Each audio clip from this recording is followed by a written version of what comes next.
আল্লাহর ওলি দেখবে কিনা? বাড়িতে গিয়ে কয় হুজুর কইছে নামাজটা ছাইরা দিতাম না, হুজুরের কথা তো মানতে হবে। একবারে সব না ছাইরা খালি ফরজটা পড়ে লাই,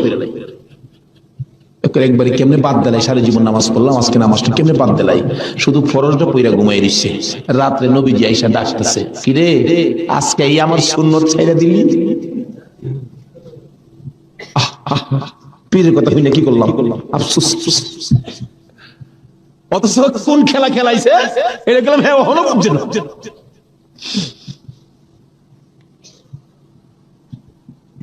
সকালবেলা ফজরের নামাজ পড়া মনের দুঃখ খুলে যাইতেছে পিশাবের কাছে। পিশাব দূরে থেকে কয় কি ফেস বুঝি লাগছে, তাহলে বুঝা গেল খবর পিশাবের কাছে।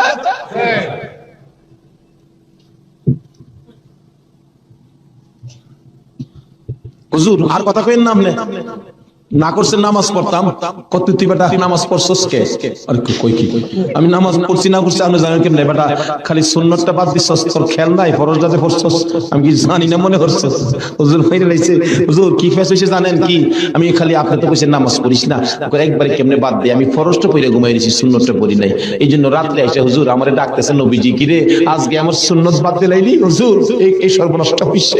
নবীজি এসে ডাকতেছে, আল্লাহর ওলি কই বেটা এইটা লাগিতে কইছিলাম, আজকে যদি ফরজটা সহ ছাইরা দিতে, আজকের নামাজটা খালি ছাইরা দিতে, সুন্নতটা বাদ দিও না, নবীজি আইসা তোরে ডাকতেছে, যদি ফরজটাও বাদ দিতে আমার কথায় আমার আল্লাহ আয়া তোরে ডাকবে। ভাই সাহেব এটা বুঝতে গেলে শরীয়তের মাদ্রাসার পরে মারিফতের মাদ্রাসায় ভর্তি হতে হবে।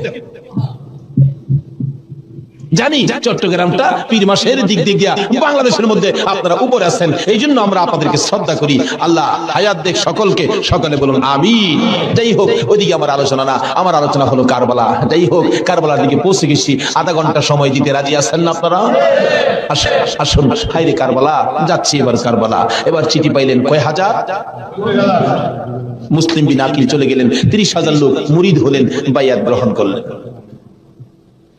খালি কয় মুসলিম বিন আকিল হুসাইনকে কুফায় আনেন না, আমরা হুসাইনকে দেখতাম। কুফা নগরী বড় মসজিদে বসে মুসলিম বিন আকিল চিঠি লিখলেন, হুসাইন আর কোনো ভয় নাই, এখানে পরিবেশ আপনার জন্য পাগল, আসলেও পাগল, কিন্তু খারাপ তো খালি এদের বংশ। চিঠি পাওয়া মাত্র আপনি চলে আসেন। চিঠি গিয়ে পৌঁছে মুহররমের 1 তারিখ।